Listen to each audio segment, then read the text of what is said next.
Kennedy were the same people involved. James Earl Ray was arrested for the murder of Dr. Martin Luther King. Was James Earl Ray just another patsy? Learn after 30 years the true story of the mysterious Raoul. You will meet the woman that knew Raoul, who also knew Jack Ruby, the man that murdered Lee Harvey Oswald. Raoul assured Ray that he would get him a passport and the money that he needed to leave the country. Glenda was making false passports for Raoul. Clipping pictures and stuff. To make passports? I guess I didn't even know what a passport was. Oh, yeah. Lloyd Jowls, the admitted accomplice, was working with Raoul. James Earl Ray, Glenda Garbo, and Lloyd Jowls were able to pick out Raoul's picture from a composite of 6 different pictures. Based on this and other new evidence, the King family joined forces in Memphis, Tennessee, in the courtroom of Judge Joe Brown to appeal for a new trial for James Earl Ray. Judge Joe Brown was intent on giving Ray his day in court. It is sufficient evidence in this case to scream out to any decent person that a further investigation is mandated to determine what other persons were involved in this. Judge Brown was removed from the case. Yes, I did what God required of me. He and the world watch still render their decision on what they think has been done. Was the FBI involved with the murder of Dr. King? The Atlanta office of the FBI, when word got around the office that King had been killed, was one agent that shouted out, exclaimed, "Thank God, we finally got the son of a bitch." Gerald Posner claims that Jerry Ray was involved with his brother James in the murder of Dr. King. Jerry Ray confronts Posner. Gerald Posner claimed on CNN that James Earl Ray made a deadbed confession on audio tape of his involvement with the murder of Dr. King. A gentleman walked in and said he was an ex-FB agent and that he wanted to talk to me about Mr. Gyres' participation in the assassination of Dr. King. Well, I was floored. I had no idea what he was even talking about. So I called Mr. Gyres and told him, and he said, well, that's something that's been going around for years. And, you know, he said, I said, was it true? And he said, no, it's not. Is there any truth to this? Are you involved in any of this King assassination? Lloyd went, yes, sir. We really went after Lloyd Jowls. You know, we asked a lot of questions. He knew we were knocking hard on his door. We went after people he'd known, partners.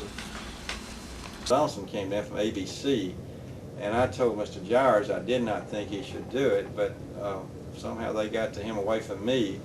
And Mr. Gyres said that they promised him that if he would answer some questions for them, that they would fly him that day to Washington, and that they had some contact with the United States Department of Justice in Washington and would seek immunity for him. And based on that, he did agree to answer some questions. They called me, I was here, and said, you know, we want you to come over. Mr. Gyres is going to answer some questions. We want you to advise him on it. So I did. Why would a person participate in the conspiracy to kill Dr. King? A portion of it, naturally, was for money. Any involvement I might have had in it was doing a friend a favor. Is doing a friend a favor called murder? The kind of favor that you would do? Depending on how good a friend it is and what you owe the friend. According to Jowers, the friend who asked him to help in the killing of Dr. King was a now-deceased Memphis produce dealer named Frank Liberto. It's a money transaction. Hire someone to assassinate Dr. Martin Luther King. Talk about the police? Liberto? Yes, sir. What did he say? He said they wouldn't be there. Said they wouldn't be there that night. Lloyd Jowers is an interesting character because a lot happens at this point from that time on. He has a woman named Betty Spates, a young black woman, 19 years old, that's working for him. Very attractive black woman, and he was having an affair. They all admit to this. He was having an affair with her and her sister, and had them both working there for him, part-time waitresses. They also worked across the street, a place called Seabrook, where she hears a bang. She's up front. She says, I thought it was a pot falling off the wall. So I walked in the back, and there was Lloyd coming in the back door with a smoking rifle. And he said, told her, I'll kill you if you ever say anything. She says, threw the rifle, broke it up or whatever, put it in the oven, where this is boarding house, and the front of it's on South Main, like the front door of the boarding house. But the back area faces the Lorraine Motel, and it sits up on a hill, probably 30 feet, 40-foot hill. So it sort of overlooks the Lorraine Motel. Right below. And there was like maybe twice before the assassination. It was Jim's Grill's back door, back where she says she saw him coming in. Now, back in this area, there's a rather large area between the back door and the street, because it drops, it's a hill, and it drops down an embankment. It even has a wall, probably a 5-foot wall there to hold the dirt up. Now, this area was heavy vegetation. I said, shoot the son bitch on the balcony. I don't give a damn, excuse me for the expression, how you get it done, shoot the son bitch on the balcony. Well, then, Let's looked around and seen me standing about 6 or 7 feet from him looking at it. The phone rang again. When the phone rang again, Latch gives the phone to Mr. Baker, Frank LeBeto. Mr. Frank LeBeto told whoever was on the other end of the phone, you go to my brother in New Orleans and get your $5,000 and don't bring it down ass near my place. Okay. Latch. He picked the phone up and says, Ray wants to speak to you. And Nate Whitlock's mother, Veda, owned back. LeBeto want Martin Luther King killed. Well, I'd have to ask him. He was a member of the. So, what's the most substantial thing you have on Raul, not against him? I think the most substantial thing is we have James picking out his picture out of composite pictures, out of 6 pictures, and we have Lloyd Jowers doing the same. I think that's pretty strong, and I think we have Glenda, who knew Raul for 17 years and worked with him, and he told her in one angry burst one time that he had killed Martin Luther King, and had pretty much told her that and beat her up and did some other. Jack Ruby in '62. I think it was '62. I was 13, and he'd give me a ride. Where she first met Jack Ruby. Yeah, Bobby knew Jack Ruby down through here too. Had the car with Ruby right here. Right here. Yeah. And other guys. And took pictures. November. At the airport. We always went to the airport a lot anyway, back and forth on Pan Air. Yeah. They had a little bump there, and we always, after school, they had a. Was there? Yeah, he was there with the gun there, but he didn't look like he's gonna shoot somebody. I mean. What did he have? A rifle? Yeah, he didn't look like he was gonna shoot somebody. Well, was he standing out in the open? He was up on the top of the car, and somebody else. I don't know who the other person was. That's his brother-in-law. It's a deer rifle or something like that. Looks like James Hartwell's gun, and that's all he said. He said maybe he's a security or something like that. Yeah. Oh, Chandler. We couldn't tell what was going on. There's a lot of commotion going on.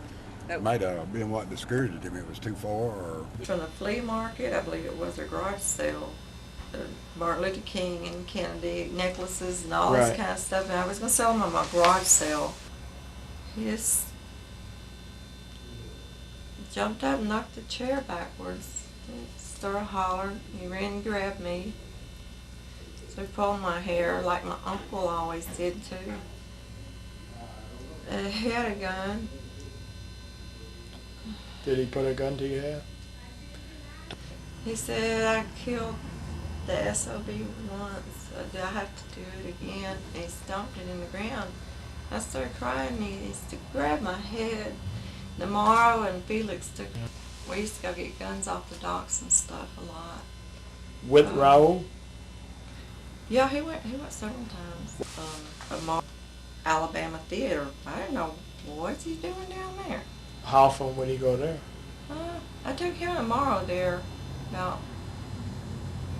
I remember taking him early. One morning I was wondering what. Information, but out of this we found out Raul's last name, which we did not know. She only knew him as Raul. And we found out his last name, which is Cojillo, and that, of course, gave us the break. Till then, once again, we're just looking for sort of a fellow with a two people claim he's on the directory in Yonkers, New York. And then, of course, we trace the history. He owns a number of pieces of property up there, has a very nice home overlooking the Hudson River. He's been there a long time. You know, he immigrated through the National Arms Factory in Portugal for a number of years. And from also our information said that he wasn't necessarily a machine worker, that he was involved in gun selling and stuff. He immigrated to the United States, according to records, in 1961. The question is this.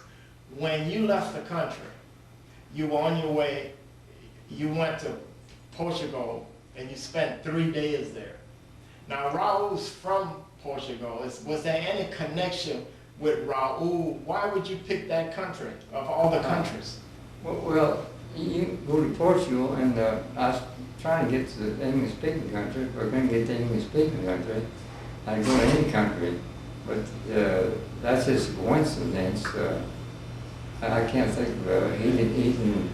Once I left the United States after Dr. King had been shot, I didn't contact anyone, my brothers and no one. There is sufficient evidence in this case to scream out to any decent person that a further investigation is mandated to determine what other persons were involved in this.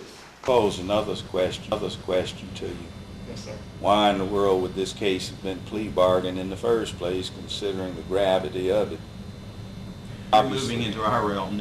If you take into consideration what the Honorable Judge W. Preston Battle said when he accepted the plea and got interviewed later, there's no way that James Earl Ray, acted alone.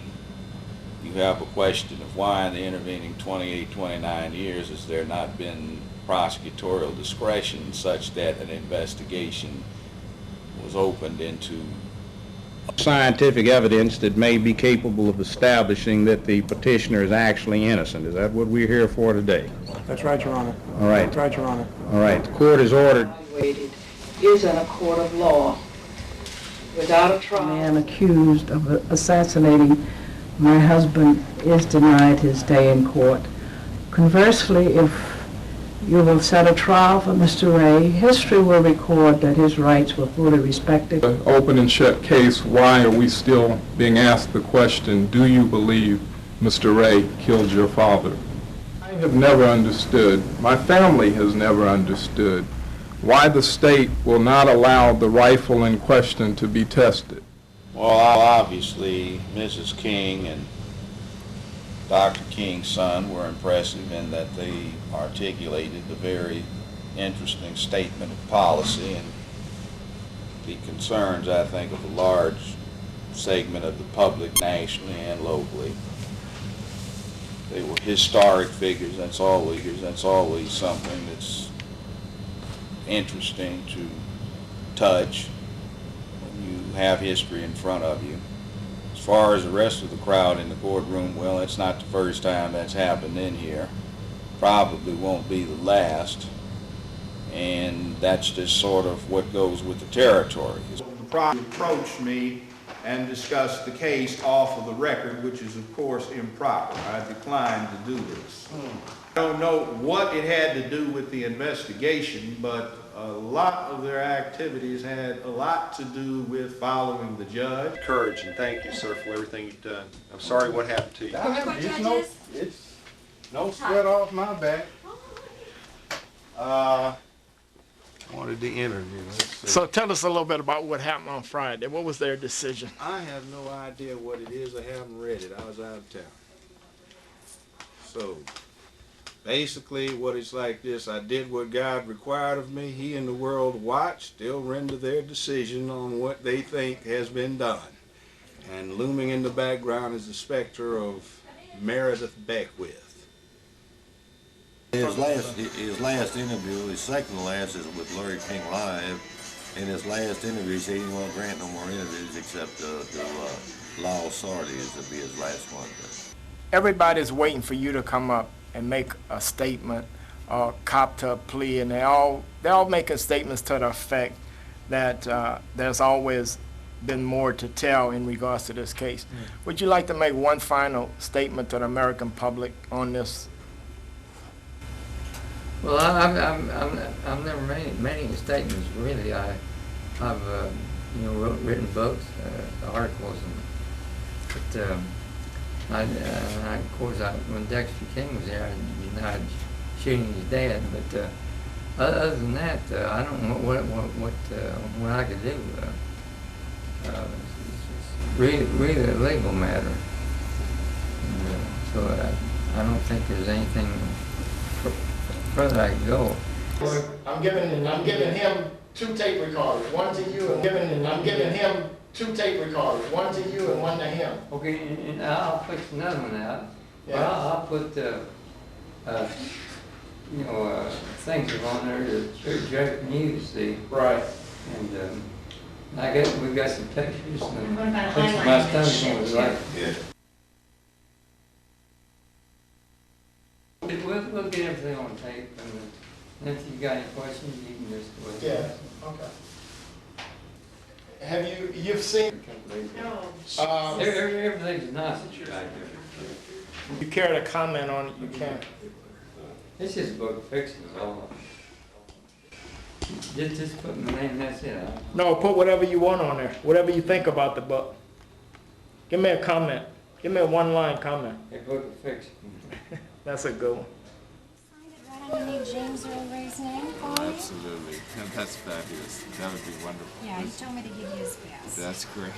That's great. Thank you. We're right here? Right underneath. This is a great thing. Trish, this is a good one. What? James Earl Ray, a James book of Earl fiction. Ray. That's, you know, I'm going to have to use that. I want to use that on the You like paperback. that? I want to use it You on the like that? paperback because, Yeah, I you know, thought they you use would. blurbs. You know, they say this is a book to read. On the paperback, I want to actually say a book of fiction. James Earl Ray is the There best you go. book. Good sport. You're a good sport. Absolutely. Okay, have Look a like good he's day. got to be, after 30 years, he's the one who's got to have the better lines. They wanted me to make him tapes. I recorded it, but I made him some singing tapes back. And I sing. There's no way I could go escape from that reformatory and go and visit him and get back in the reformatory. And so. Well, you mean at the time when your mom came along to visit? Yeah, and You saw him on the, you saw her on the road. Vince today. He's been saying this for 30 years. Won in the end. Oh, yeah. So for all he knows, King's been shot in Memphis. Might have been over at the Peabody or someplace. He has no idea, right? No, But what does he do? He drives for 10 hours. No, that wasn't true. That's not true there. When this guy Raul, the guy's cover up in the 20th century, Richard Sprague, he's a prosecutor from Philadelphia. He's on that famous case of Jablonski. It's the transistor radio that was found in front of the rooming house in a bundle with a gun that was traced to James Earl Ray. It had his prison number on it. It has. Is that the one that they claim that had his serial number? Yeah, on he his had, prison number? he had this radio when he escaped from Missouri State Prison, and he took this radio with him. And Mark Lane told me, he said that $2,000 to get in there and see him. And the only thing he had seen on tape that was that he killed King. And so Blanton was the governor, then he was selling pardons and parole, and so he said, get out. So I met Huey one time back in 1969, so Mark Lane said, you know him. It's sad. At the assassination committee. And, well, at the time, you know. I told him right off, first day that I met her, I said, you murdered him. Yeah, you know about her after the divorce. She left this house in Nashville. She paid a month's rent and stayed there about a year before they get her out. And she had about 35 dogs and cats in there. And she just left them in there. And they had a warrant out for arrest. Well, she paid a month's rent and stayed there about. Didn't he confess to you that he murdered King? Yeah, he said on the phone that he was just real nasty. I mean, he was, I thought he had been taking pills or drinking prison julep or something, and he was just trying his best to get me to divorce Dr. King. The racists wanted out, but when I saw in Nashville, they worship him because he murdered Dr. King. The racists worship him. I will tell you this, Jerry Ray knows everything James does in advance. Whenever James broke out of Brushy Mountains, Jerry was the one who gave him the wire cutters. James told me Jerry was supposed to hide food up on the hill for him. And then the guards at Brushy Mountain asked me, well, when he broke out, why didn't he walk up to any door of it? I feel that Dexter King is being manipulated by Bill Pepper and some of Dr. King's friends.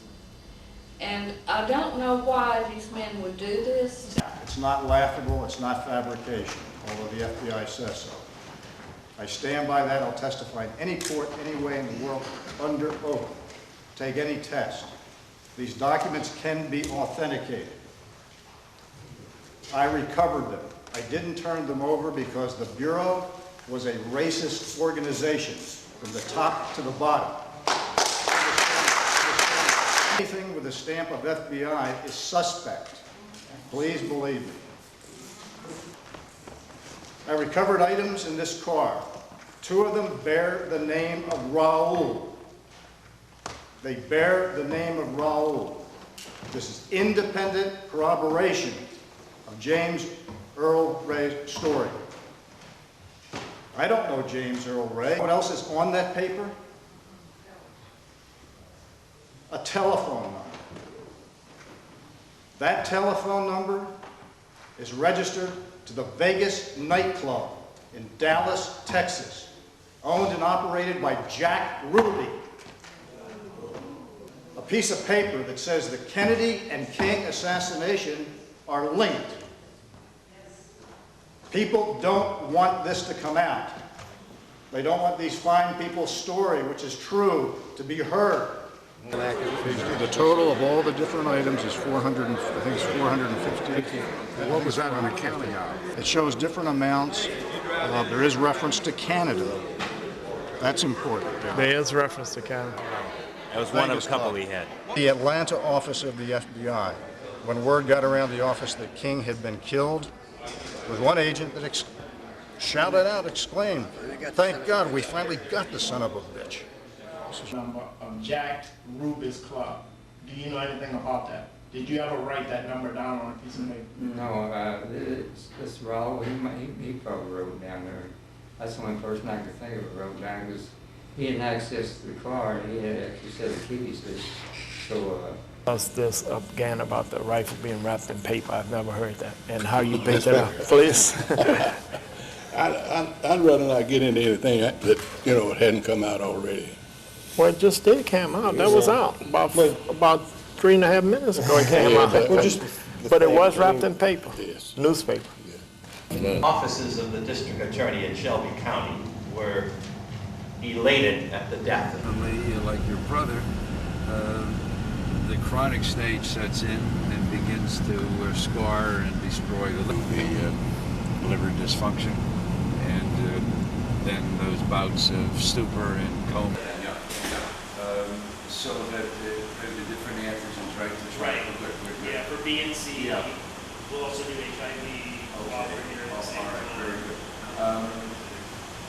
What do you think about any? I don't know. I haven't used it, but I see references clinically to examination of the tissues microscopically and correlation with the medical and hospital records going back to the time of his initial incarceration. Will you be able to interpret that specifically to say he did catch it? What was in that bundle? That he will get him a passport and the money that he needs to leave the country.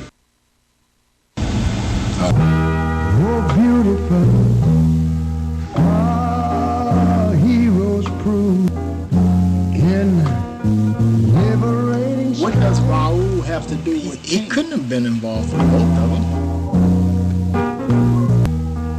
Well, country love and you see, my God, he done shed his face. Raul was involved with killing Kennedy. You ought to love him for it, because he told me he would. Are you trying to say that Raul shot King? What did Raul tell you?